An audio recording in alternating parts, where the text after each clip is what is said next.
نہ چاند و سورج میں ملتا ہے، نہ آگ ومٹی اور ہوا و پانی میں ملتا ہے، نہ شب و روز ملتا ہے، نہ گفتگو و قلو و قال ملتا ہے، نہ تحصل علم اور جہالت ماں ملتا ہے، نہ وقت حال و خط و خال و صورت و جمال ملتا ہے، نہ ورد وظائف ملتا ہے، نہ تسبحل و حروف ملتا ہے، نہ زہد و تقوی اور پارسائی ماں ملتا ہے، نہ در بدر کی گدائی ماں ملتا ہے، نہ دل پوشیم کا ملتا ہے، اور نہ ہی لب بستہ خاموشی مہاں ملتا ہے۔ دانا بن اور ادرکے کہ اللہ تعالیٰ کا بید ہے، صرف صاحب راز ایک کے سنے مر پنہا ہے۔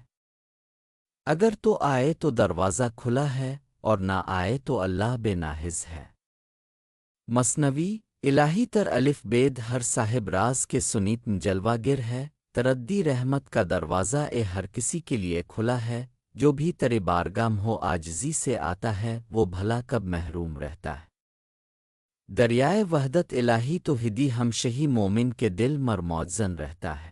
جو شخص چاہے کہ اسے حق حاصل ہو جائے اور وہ واصل بخدا ہو جائے، تو اسے چاہل کہ سب سے پہلے مرشد کامل مکمل تلاش کرے کہ وہ خزائن دل کا مالک ہوتا ہے۔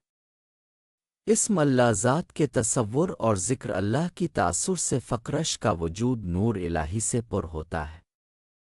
جو شخص دل کا محرم ہو جاتا ہے، وہ نعمت حق سے ہرگز محروم نہ ہے رہتا۔ حدیث: پہلے واقف راہ کی رفاقت حاصل کرو، پھر راہ چلو۔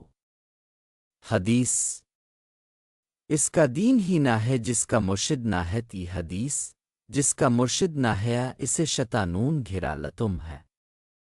دل کا چیز ہے، دل 14 طبقات سے وسع تر مقام ہے۔